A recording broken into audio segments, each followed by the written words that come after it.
Good morning, everybody. This is the second event we are hosting for today. It just worked out that we had the leaders walk this morning, so we were joined at Weber Wenzel this morning. Hold on a minute, and I see this transcript is on and is taking every single word that I'm saying. Let me just cancel that. Hold on a minute. So this is the second event that we are hosting today, and it was quite interesting. I realized yesterday we had two events running on the same day. So welcome to everybody. I think we're going to start. There are some that are coming from that event that will join us shortly, but I'm excited to share 5 more finalists and winners in the Gender Mainstreaming Awards, those that were finalists and winners in the Positive Role Model and Inclusive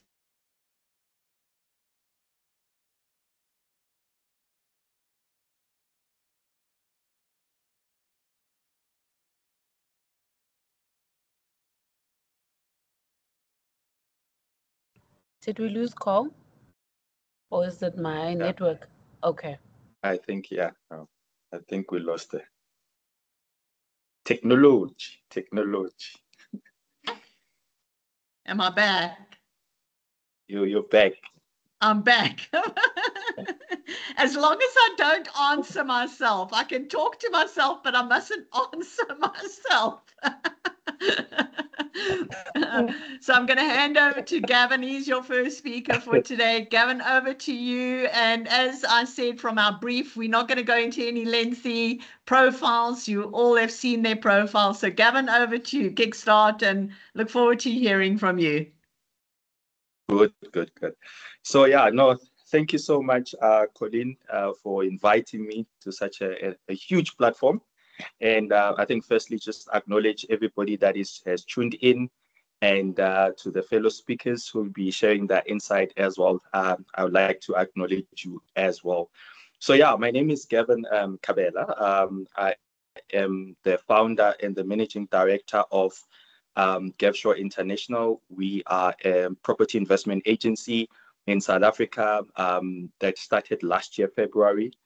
We currently, our presence is in Gauteng, Limpopo, KZN, Western Cape, and Northwest.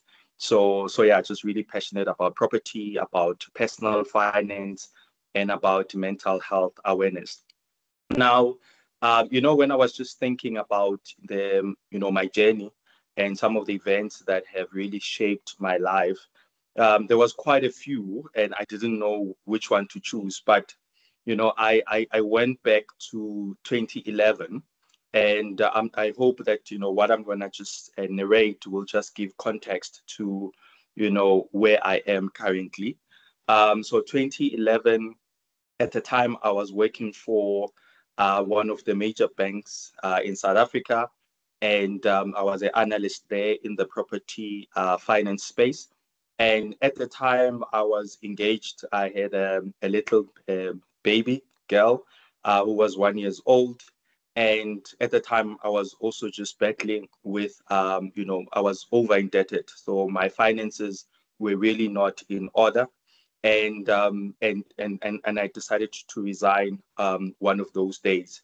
But just to give you context in terms of how I even got to be over indebted, it then goes back to when I was very young.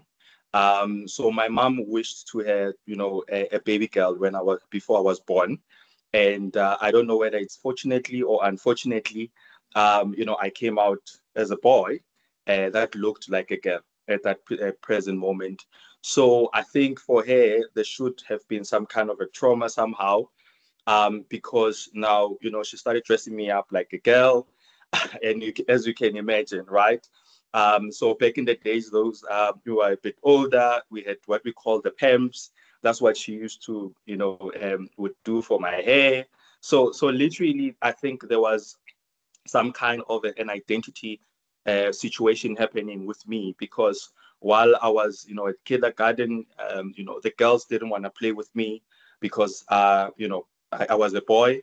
The boys didn't want to play with me because I looked like a girl. So there was that, battle for me, and it ended up just getting to a point where I started to play by myself. Then I had to go and live with my great-grandmother in Winterveld, Northwest Province. And there, that's where the bullying and the teasing started, because I was very tall for my age. I was very, very thin at the time. So, kids being kids, they will always just bully me. They will just, tease me a lot. So that in itself, just started to work on my confidence, and I started to battle with, self-confidence, to a point where it got to actually become, as I used to call it, a severe illness. It became so bad that I had sort of like double personality, where you had the good one and you had the bad one, but the bad one seemed to be winning all the time. And I lost, self-respect. I lost, just that self-confidence that I had. And I started, obviously, that started to, play a part in relationships, in many things, even schooling itself, because you don't trust yourself. And then over the years, it just built up and built up. But because, looking at our society, looking at our communities, things such as, your depression, your low self-esteem, it's things that you talk about and people look at you like you are sick in the head, right? Because we somehow feel that it's not our thing. And when you now confess around it, worst of all, you are a boy, you are a man, and as men, we are, we somehow are expected to be strong. So you can't be talking about all of these things. But now over the years, this started to become, very, very, very toxic for me, to a point where obviously then it affects your finances, it affects your career. And I think the worst part of it is that, people see this greatness in you that you don't see in yourself, because you now have this self-conflict that is going on. So you become actually your worst enemy, and you become this, you actually become bad to yourself. And it just happened. It happened. And then, of course, then I met my mother of my child. We got engaged, and I had, my daughter.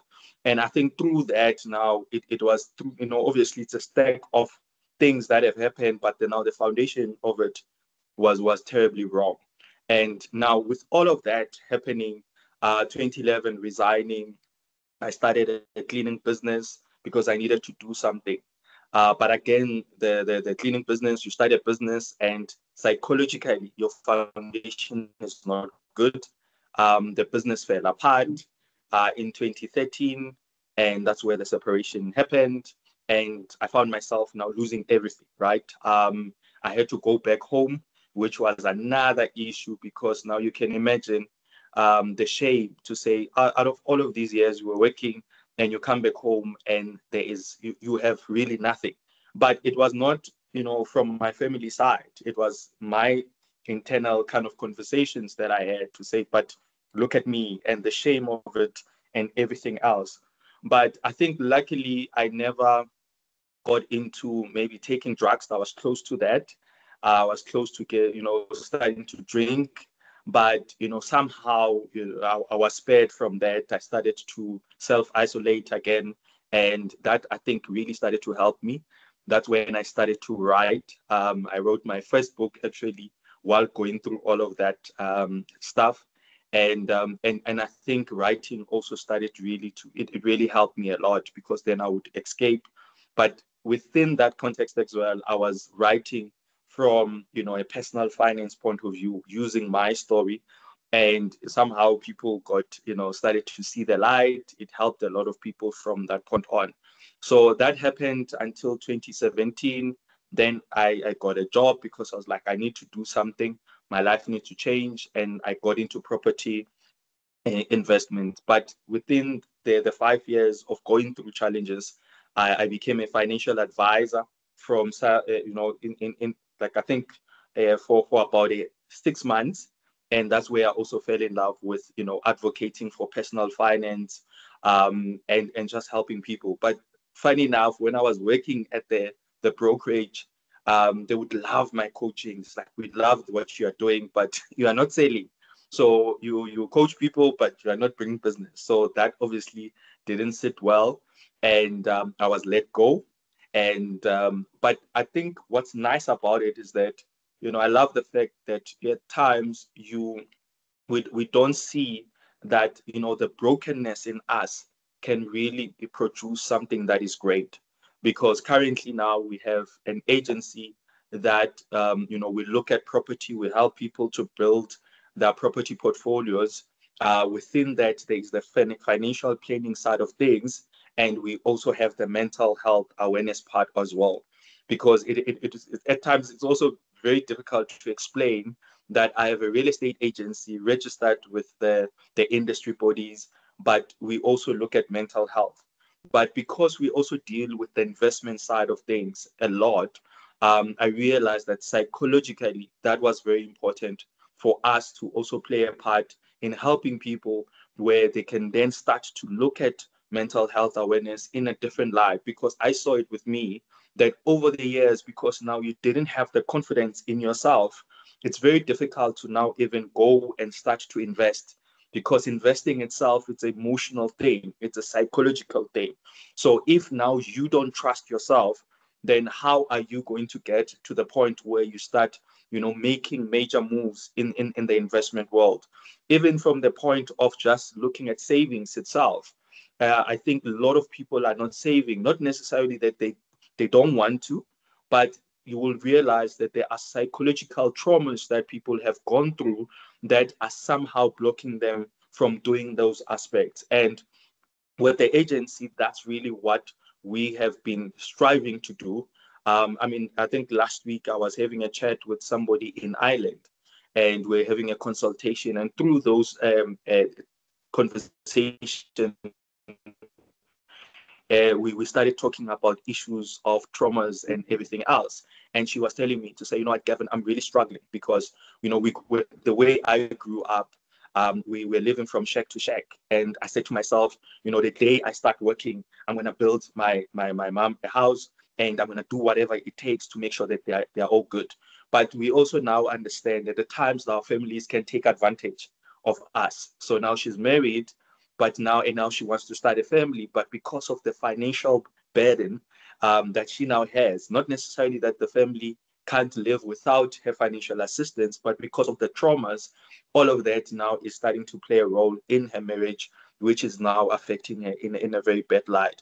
So all these things, when you look at them, yes, it's an investment aspect, but there's a psychological point of view there. It's what now needs to be taken care of, because that kind of person is the one that will have issues to then move forward if they don't deal with all of that. So, you know, I think maybe just again to just give you know, just to round it off from that point, to say, you know, our past can play a role in our present, you know, whether good or bad. And I think for me, looking back in everything that I have gone through, you know, I'm glad in a way that, you know, one was able to go through so many things and now be able to advocate, you know, to so many people. You know, now I'm using social media, things like TikTok, and we're doing webinars, you know, just so that we can be able to empower people. And again, understanding the fact that, you know, in our societies, things such as mental health, it's still something that we don't want to talk about. But, you know, I'm dedicated to say I'm gonna talk about it. At times we even lose business because of that, but, you know, we have to, because my thing is that we can only change the financial narrative of many people if we deal with the past as well in that regard. So yeah, that's has been my journey. And you know, I'm just hoping that, you know, through the conversations and through the work that we do, we can continue to empower others and help people to really get out of their shell, basically. That's amazing, Gavin. And it is so true that what you need to do is, in order to help somebody financially, you have to go back to where their roots are and see, you know, what the lessons are that they need to learn along the way. So true. Thanks so much for sharing. Over to Andrew. We're going to hold back the questions until the end, so you will have time to engage with Gavin. So any questions, put it in the chat box, or you know, when it gets to that, you can just let us know. Andrew, I see you online. Are you there? Yes, I am. I'm ready. Awesome. Awesome. I'm going to spotlight you for everybody. Oh, wow. Look at that beautiful coloring and everything. Wonderful. Andrew, over to you. When the world was sitting, I had to stand. When the world decided to stand, there was an urge for me to stand out. Have you ever felt that very same urge? To me, that was just about 10 years ago. And today, I look back in awe of the joys of standing up. The boldest action I had to take to redefine leadership was to serve. But you probably wonder, what happened? Come with me as I take my very first flight from my landlocked country, the home of the Mosiwatun, the smoke that thunders. And I fly into the home of the two oceans. I come from a landlocked country. And as I disembarked from the airline, I remember the air hostess looking at me with so much excitement and intrigue as she asked me, "Is this your first time in Cape Town?" And I exclaimed, "Yes, it is." "Whilst you are here, please don't waste our water." Weird to that question, I wondered if at all she understood what this meant to me.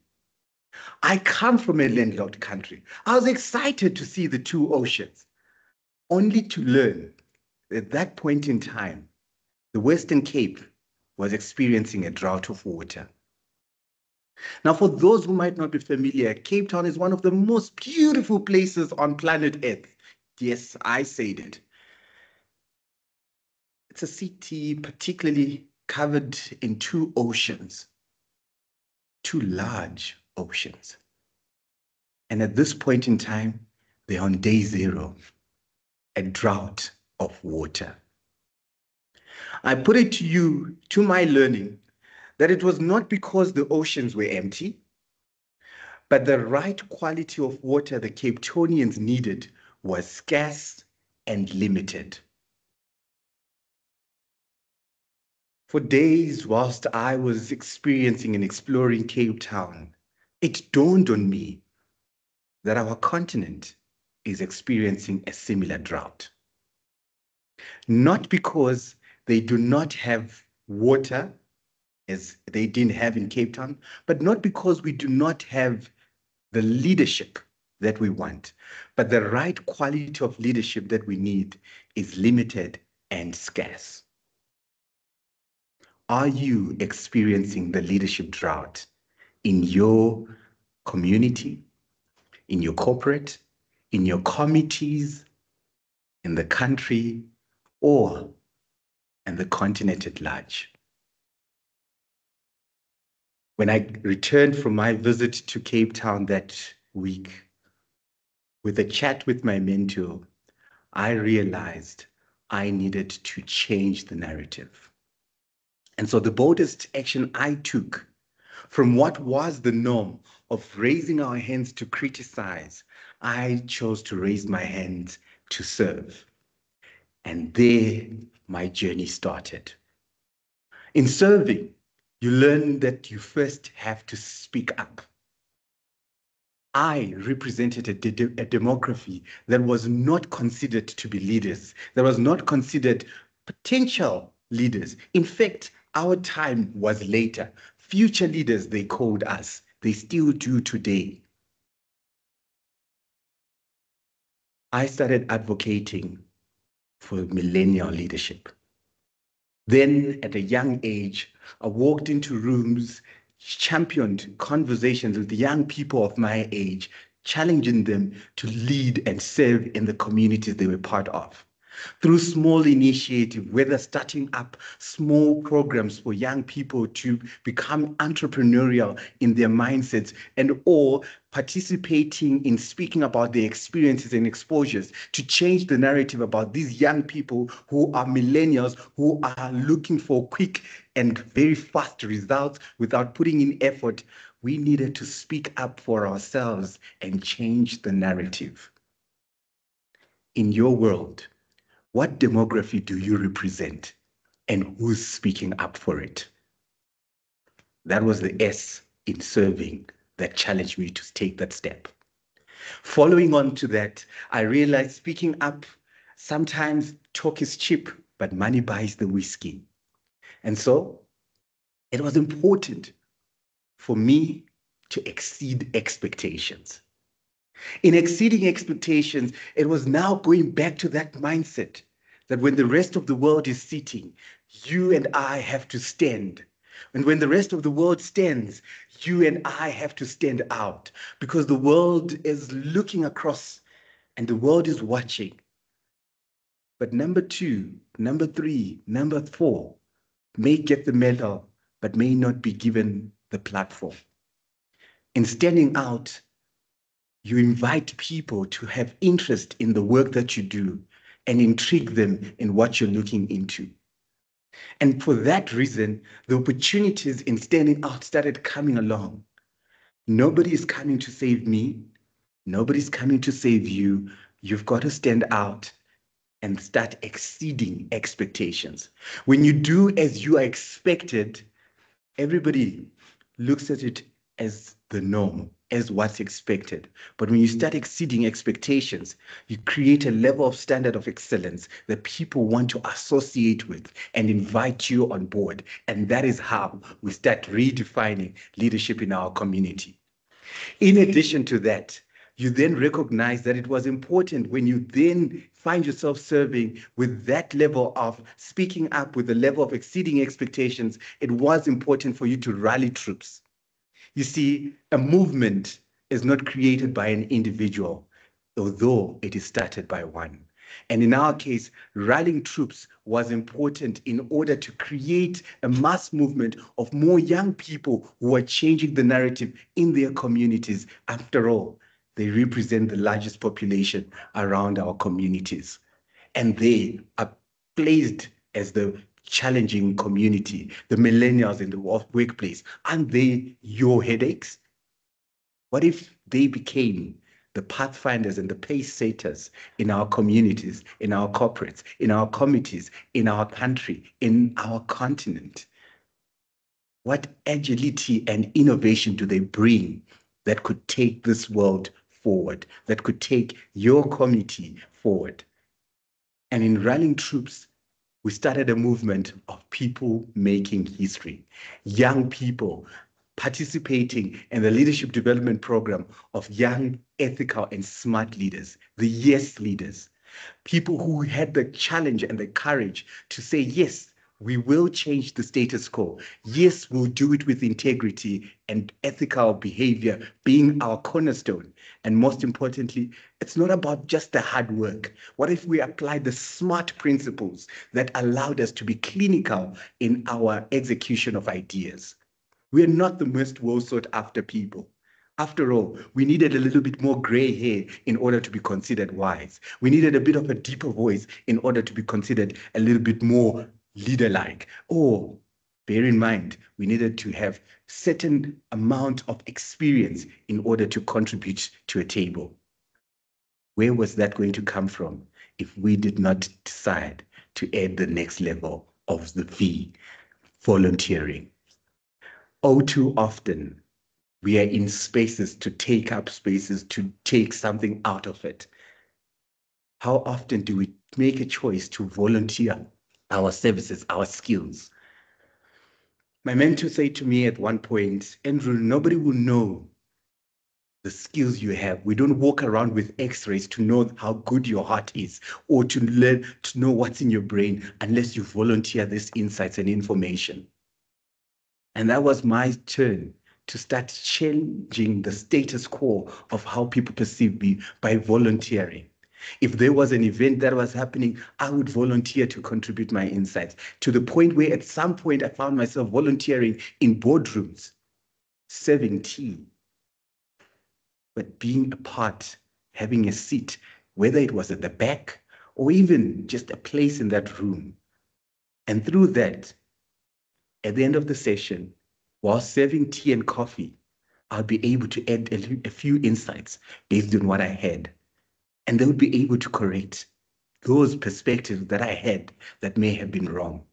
Today, I show up in these boardrooms, contributing my insights, coaching the thinking process, and perhaps challenging the status quo. But it was because of the wisdom of those elders that allowed me into those boardrooms, and the youthful energy that allowed me to serve and volunteer my value, my services, that changed the status quo. And today, in making this all come together, empowering other people, whether it's on the stage as a keynote speaker or behind the stage, coaching the speakers who have got a voice and a message and particularly a movement they want to start. I have had the privilege of sharing those voices and empowering these people, whether it's young people or industry leaders who want their young staff complement to develop themselves, whether it's behaviors that we want to see or an entrepreneurial mind or a movement leaders want to challenge. Through coaching, through speaking, through accountability, I have a privilege of empowering the world around me with some of these insights and connecting the world as global as it is. We live local, but think globally. And through those initiatives of serving, with not only speaking up, with not only exceeding expectations, with not only rallying troops or even just volunteering, but with most importantly, empowering at the stage I am today, I think that was the boldest action I took. At 19, when I walked into the room, it was this young boy who was thrilled and eager to change the world around him. At 21, as he disembarked at the Cape Town International Airport, I realized a startling truth. Just like Cape Town was experiencing a drought of water, our continent is experiencing a drought of leadership. And instead, it's not because they don't have water in Cape Town, neither is it because we don't have leaders in our continent. I mean, look around this room. It's because the right quality of leaders that we need is limited and scarce. Why? Because we are raising our hands to criticize and not to serve. When the world is sitting, will you be sitting? When the world eventually stands, would you consider standing out? Because we need you not to criticize, but to raise your hand to serve. Back to you, Colleen. Awesome, Andrew. Thank you so much. And yes, I think through the Gender Mainstreaming Awards, the stories we hear from individuals and where they get to is because they are all serving in a wider community. So thank you so much for sharing. And Kondi, are you ready? Yes, very awesome. ready, very ready. Awesome. Let me just spotlight you. There we go.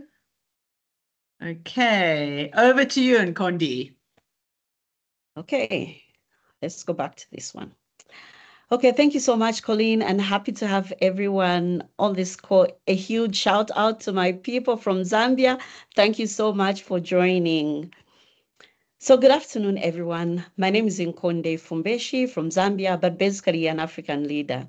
I am a legal practitioner, a lawyer if you like, an entrepreneur, and at the heart, a builder of ideas that become platforms for others to grow. Over the years, I have had the privilege of founding and co-creating initiatives that amplify voices, champion women, climate action, and governance across different sectors. But today, I'm not here to recite achievements or share a timeline of ventures. I'm here to talk about something far more challenging, the boldest action I took that changed the game. So before I begin, may I ask each one of you to just take a moment to pause and think about the boldest action or the boldest decision you ever made. Was it something you took on? Was it something or someone you chose to let go of? And hold on to that thought, because sometimes the choice that changes everything is not the one we make with clenched fists, but the one we make with open hands.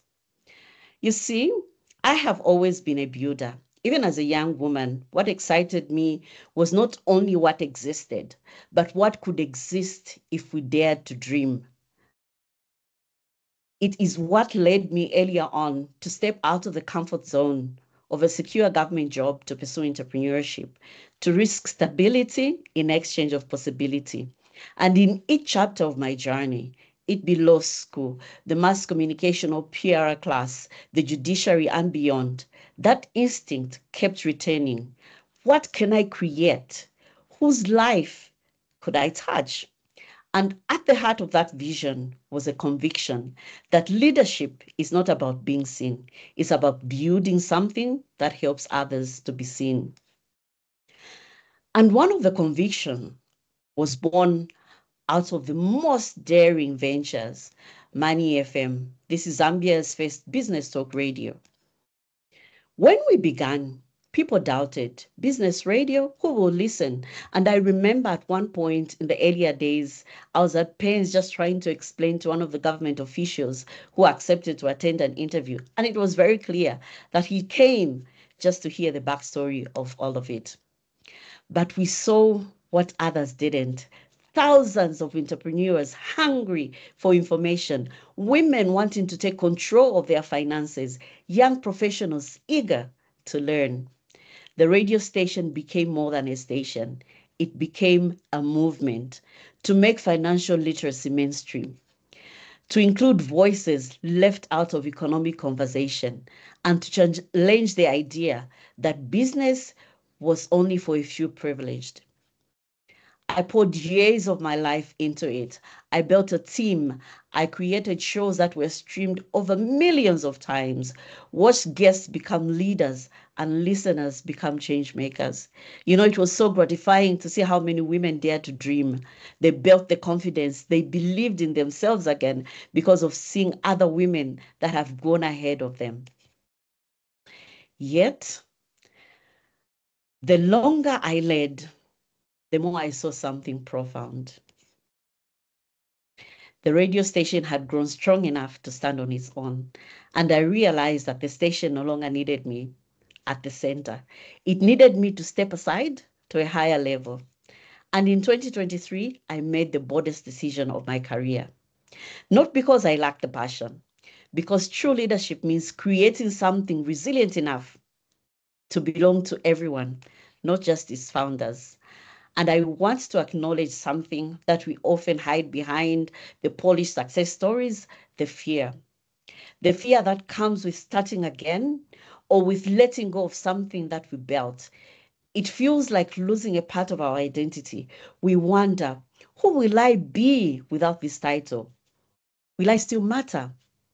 What if I never build something as impactful again? But what I discovered is that courage to let go is not the absence of fear. It is choosing to move forward despite the fear. And because I discovered that my passion was not to be a permanent CEO, but a serial builder of spaces where equity, innovation, and belonging flourish. Stepping back created powerful lessons for me that we do not lose power by sharing it, we actually multiply it. That inclusive leadership is not an ideal, it is a daily discipline. That what we build may start with us, but may never end with us. It also gave me a space to keep learning in fields like legislative drafting, tax, to deepen my craft, sharpen the system that outlive us all, to contribute to platforms like Fairworld Properties, like Gavin, who's in property, contribute to Women Leaders for Climate Action, and also to contribute to justice as a legal practitioner. And most of all, it taught me that sometimes the most radical form of leadership is to say, I trust what we have built, and I trust those who will carry it forward. So today, I want to leave 3 questions with each one of us on this call. The first one, what are you building today that could outlast you? The second one, where is your leadership? Where in your leadership could you shift from control to trust? And the third one, what might rise if you dared to step back? So imagine across our continent, thousands of builders choosing to let go at the right moment, so others can belong, innovate, and thrive in those spaces. This is how we move from leadership that is built on ego to leadership that is built on equity. So from innovation as a personal brand to innovation as a shared practice. So from belonging as a slogan to belonging as an architect that we design together as an African continent. So remember the question that I started with at the beginning? Yes, I know you do. So sometimes the boldest action isn't to step forward, but to step aside, to build, to bless, and then to let go. And that is how we change the game, not just for ourselves, but for anyone who comes after us. And I hope this message is an introspect for each one of us to look inside of us, to look around us, to see what we have built and what we want to leave when we're not there anymore. Thank you. Kondi, that's absolutely awesome. And I mean, as I said in our post that we put in from this influence to impact, if we doubt the number of people across the African continent that are making a difference and doing the most amazing things, I think we are really not being serious, because essentially the stories are just so amazing. So thank you for sharing your story with us. And on to Priscilla. Priscilla, you're online? Yes, Cole, thank you so much. Awesome. Let me just spotlight you quickly. Just find you first. Hold on a second. There we go. You spotlighted. Over to you, Priscilla. Retrenchment to resilience, from setback to setup for success. Imagine yourself undergoing transformation, not the kind of transformation that you planned for, but the one that reaches out to you and finds you when you least expected it. I remember the day as if it was only yesterday when the unthinkable happened. I was an executive, a chief operating officer of a leading life insurance company here in my land. And as I would every day, I would walk into the office, unlock my office door, do what I do best, and at the end of the day, go home. But that particular day was not going to be the day I did what I normally do. October 2022, the 14th, it was a Wednesday morning. And I walk in. Before I get into my office, I'm told we're meeting in the boardroom. A big announcement is made. This company is transitioning, and as such, the operation team model is changing. And your role is no longer in the structure. By the 31st of October, I was out of the business, having been retrenched, with no clear plan, no clear roadmap of where I was going to go that day. That was a pivotal moment in my life as a professional. And I had to make a choice. Do I let this define me, or do I let it refine me? Do I let it defeat me, or do I let it develop me? As I stand today, I'm talking to you 2.5 years later as a chief executive officer of a leading life insurance and short-term insurance outfit, because I chose not to let anything define me, not to let setbacks define me, but to let them refine and guide my journey in life. I was at home for about 5 months, not working, with so many responsibilities to take care of.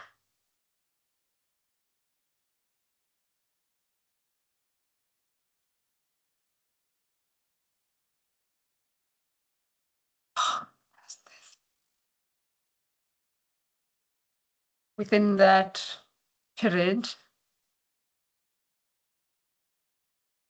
I think similar to Gavin, I authored a book titled Personal Growth Nuggets.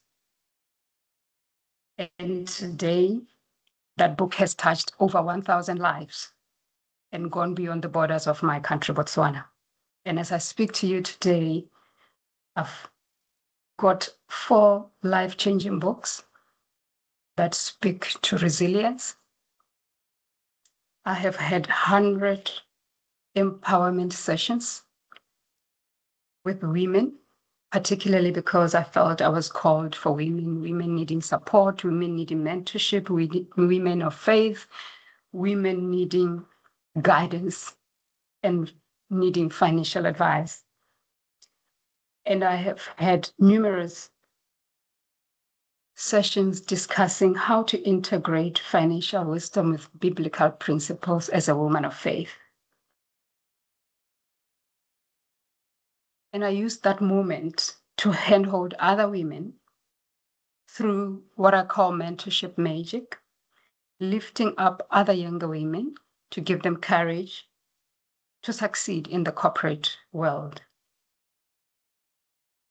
And I used this opportunity to build the communities in which I lived. And I initiated what I called a pen and pad campaign, a campaign that was to teach students the power of writing down your dreams, because it was my belief that dreams without documentation remain wishes, but dreams with documentation are sure set for destiny to be achieved. And with that brief moment today, I am back into corporate and I'm leading a big outfit. Testament to the fact that the day I thought my story had ended was actually the beginning of a greater chapter to be more of a woman of impact. And today, I don't know who needs to hear this. For every setback that you may think you are encountering and you have encountered, consider it set up for great comeback in your journey. And don't just bounce back, bounce forward, because forward is where the world waits for your impact to be felt and to be made. Don't just survive, thrive and transform and impact lives as you journey through. Your breakthrough is on the other side of your breakdown. I thank you. Well, Priscilla, I'm sure there are people that need to hear that message. I think, I always say that messages come at the right time and they don't fall on deaf ears. So thank you so much for sharing that, and well done on just staying the course and for taking on a role in Botswana that is going to give you even more impact. Thank you for sharing that with us. Katiwe, over to you. I'm just going to spotlight you quickly. Thank you so much, Cole. And what an inspiration to hear from these amazing leaders. And thank you, Cole, for actually inviting me to share my story. I actually reflected around the ask, right, in terms of one pivotal moment. And I think I found it difficult to identify one, because I think my journey has been really interlinked around one core thing, which will come out. I think it will come through as I narrate my story, So the story starts in 2004 when I joined Mercedes-Benz South Africa as a graduate trainee. So my first undergrad is actually finance, and the grad program worked on a rotation base. So my first rotation was into the finance area. I worked there for 3 months, and I knew that that certainly wasn't what I wanted to do on a day-to-day basis, even though I am really good at the numbers, My next rotation then was into the chief operating officer's area. And he asked me, what are you passionate about? And it was such a difficult question to answer. And at the time, corporate social responsibility wasn't a huge thing, So I said, I thought I'm passionate about finance because I'm good at it and that's what I studied. But one thing I know I've always has really driven me throughout my high school years and even tertiary is volunteering, So he then gave me a project called Chalk Childhood Cancer Foundation. And what we then started doing is engagements with Chalk and meetings. And 3 months later, we actually had a fundraising gala dinner for Chalk. And this is how I say that my purpose then found me. So from that moment, my life and my career has really been defined about making a difference and leveraging the large corporates that I've worked for to actually make a sustainable difference. I also was very fortunate that I realized quite early in my career that I have a greater impact through the corporates rather than me driving it by myself. I remember there was another project that we would support and I'd volunteer at Otandweni Children's Home. And every time I was there volunteering, I'd want to adopt one of the children and want to take one of the children with me. That's how deeply I was touched. I remember there was a baby who was 3 days old that they found in a veld that had been abandoned by his mother. I was so deeply moved to want to actually, adopt this baby. But I think the moment that I really realized that the difference that I can make by focusing on the organizations that support those young people or children or babies, the impact is much broader than one individual, that I could make a difference in their life. So fast forward then to Mercedes-Benz, I then journey and have a career there of about 3 years as a marketing and CSR practitioner. And when I was 24, or probably before 24, another key moment I think I highlight as well is summiting Kilimanjaro. And we did this for Chalk as well, to raise funds for Chalk. And again, we raised around 150,000 Rand for Chalk. The reason I tell people that I summited is because it was a cause that's much bigger than me. The pain that I went through going up that mountain, I really, many moments had moments of saying, let me just go back, But what stuck in my mind, I remember there was a young girl with beautiful blue eyes. What stuck in my mind were the likes of that young, beautiful girl saying, this is not about me. It's about Jocelyn that's back at home, that needs the cancer treatment whose parents can't afford. So my journey then at the age of 24, I actually decided to leave. I took a leap of faith and I started Mbewe Consulting and Communications firm. And what I was doing there is end-to-end marketing as well as development consulting. This is important because the dots later connect in terms of the entrepreneur in me, and I then worked for myself for almost 3 years. And the global recession then hit in 2008. And in 2009, I actually decided to rejoin corporate. So I then went and I was appointed at Momentum. My daughter at the time, my eldest, was just 4 months old when I started on a half-day position, which was just ideal, where I still had the half-day being in the office and then half-day spending time with her in those early developmental years. I then stayed with Momentum for 5 years, and when Momentum and Metropolitan merged, I was appointed as the person integrating the MMI Foundation, developing the MMI Foundation, and actually starting the formalizing the merged entity. One of the most challenging times in my career, I must say. So much growth came from that in terms of having to bring two organizations that were competitors, and then there's perceptions as well that this is not really a merger, it's a takeover, having to manage all those dynamics. I remember so many times I had multiple interviews, I wanted to leave, but doors didn't open until I had completed the task at hand. That's when I was then headhunted by Accenture, leading the corporate citizenship and sustainability portfolio. And in less than, I think I would say, a year again, being in a highly competitive environment and a consulting environment and areas of self-doubt. I remember having a conversation with my coach around really doubting myself and saying, if I continue to specialize in the route that I've actually taken, which is corporate social responsibility, sustainability, social impact, and inclusion, ultimately, I do not think that I will grow. So I'm considering actually moving and going into the consulting business and becoming a consultant, because that is the path. It's a clear path in terms of the progression within the organization. I can make it to MD in a certain number of years, managing director, and my coach really gave me so much wisdom in terms of saying, you want to leave an area where you are the only one and have shaped something that is so unique to go and be one of 2,000 people. Continue to serve and do not focus on the hierarchy and the ranking and progression, and growth within the organization. I then continued, and I think the following year was promoted to lead a region, which was the Middle East, Africa, Russia, and Turkey.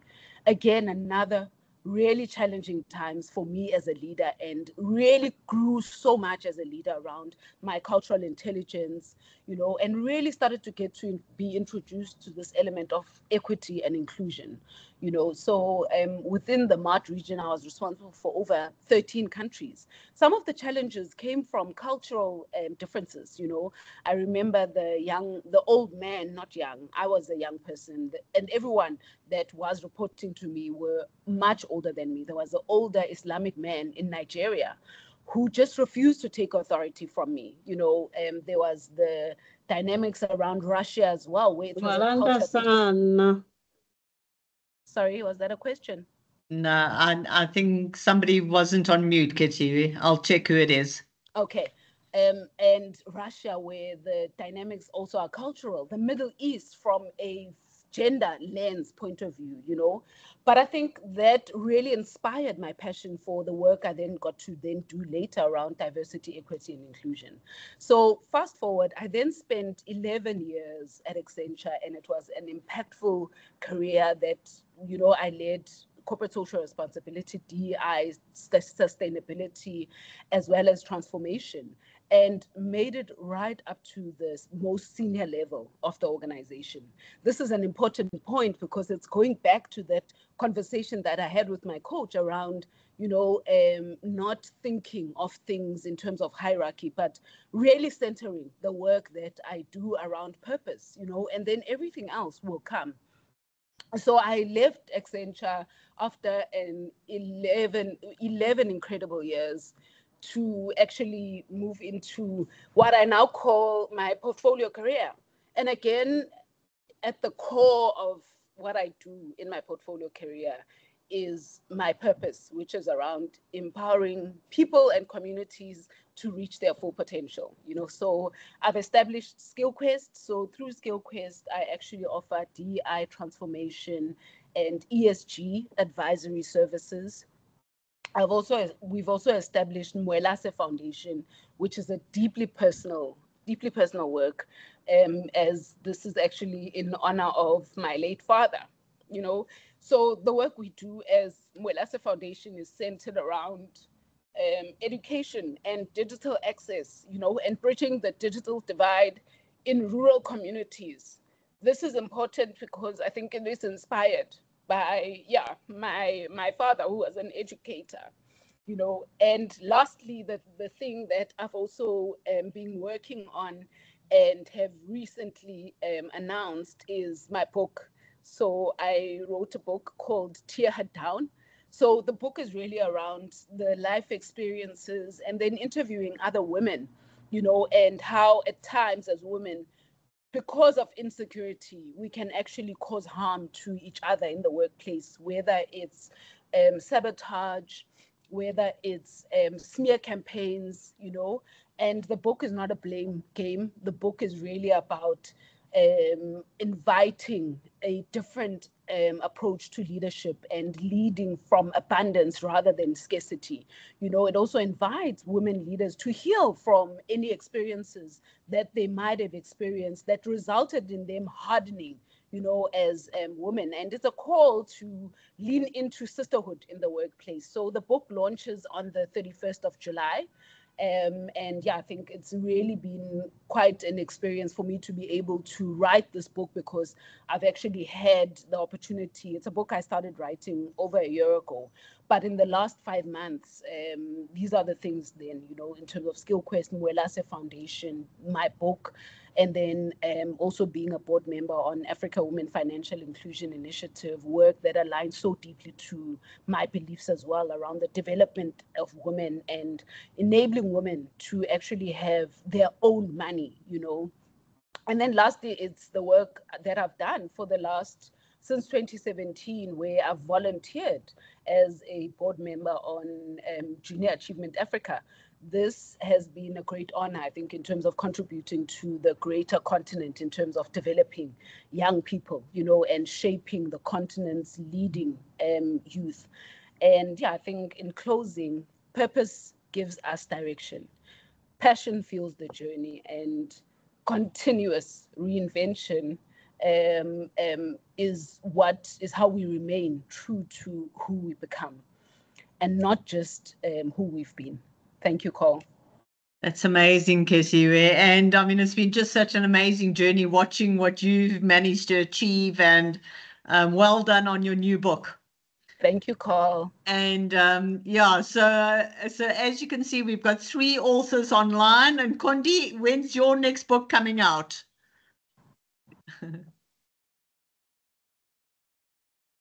Hi, Ko. That's something that I'm struggling with. I think I need to get some inspiration from Katiwe. Katiwe, you need to hold me accountable. Cole, you need to hold me accountable as well. I need to do that book. And I know some people on this call are holding me accountable as well. I'm inspired. Absolutely. We need a book from Zambia. So we'll be holding you to it. Okay, so in the chat box, I was just looking at some of the comments, and as you can see, I mean, the inspiration is absolutely phenomenal. And I just love, some of those really authentic lessons that come through on a journey of purpose, and you can hear it coming through in all the talks. Any questions for those on the line, apart from the comments that you've got in? You've got 5 most amazing speakers online, so use the opportunity to learn from them. Any questions?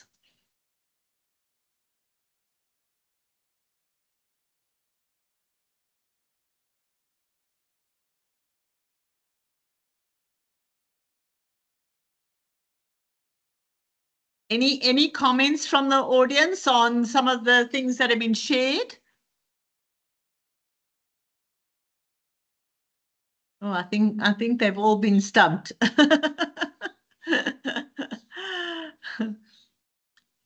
I mean, no questions. I mean, Nontu, you online. I think you've really been touched by some of the stuff. And I loved the pulling out the comment from Priscilla that said your breakthrough is on the other side of your breakdown. Wow. Did that perhaps resonate at all? Have you got any comments on that? Thank you. And thanks to the speakers for sharing your story, your journey. You truly do inspire us. I'm listening all the speakers, I can absolutely resonate. Very often than not, we give up either before we start or when the breakthrough is right here. So absolutely, that statement that on the other side of your breakdown is breakthrough, it is absolutely true. Thank you so much. And, listening to your stories, I realize that many of us, I always say every life has some pain, but the beautiful thing listening to the speakers is how they've turned that pain that they cannot get rid of into a creative offering. And thank you for that. Yeah, that is amazing, Nontuna. And I was also listening to some of the speakers this morning. We had an event, a Leaders Walk event at Weber Wenzel this morning. And one of the ladies was saying, how do you make impact in a corporate world that is not really waiting for your impact? And, I always encourage people that wherever you are on your journey, you will learn those lessons and you'll come across messages that actually help you grow. So nothing is a waste. You must always listen to the advice being given, listen to the stories, and actually take on all of those challenges or obstacles as lessons that you learn and need to learn along the way. Is it Renal? It's Renal? Hello. Yeah. Yes, hello, Colleen. How are you doing? Great, and you? Very well, thank you. Firstly, we've only recently connected, and I saw this event, and I was just so intrigued, and I'm so glad I joined. It's been absolutely powerful hearing these personal stories. I just want to say thank you to all these amazing leaders for sharing so authentically about their experience. It's been very moving. And it's also been quite emotional. So I just also want to share that you've given us a lot of hope and you've shared your journeys with us. And it just reminds everyone that vulnerability is a real strength, and that, great leadership does come from overcoming adversity. So we take a lot of hope, or I take a lot of hope from what you've shared. And it's amazing the impact that you're doing. And I love the various kind of lessons that were shared as well. And the last comments, that was made about having a portfolio career. I think it comes from having that purpose and wearing many hats and following those passions. They lead you down different paths. And it's down to us to kind of wanting to take the step to explore it. And so I just want to say thank you. It's been a real pleasure. I've really enjoyed it. And wish you all well. Awesome. Thank you so much for that feedback, Renal. Anybody else on the call?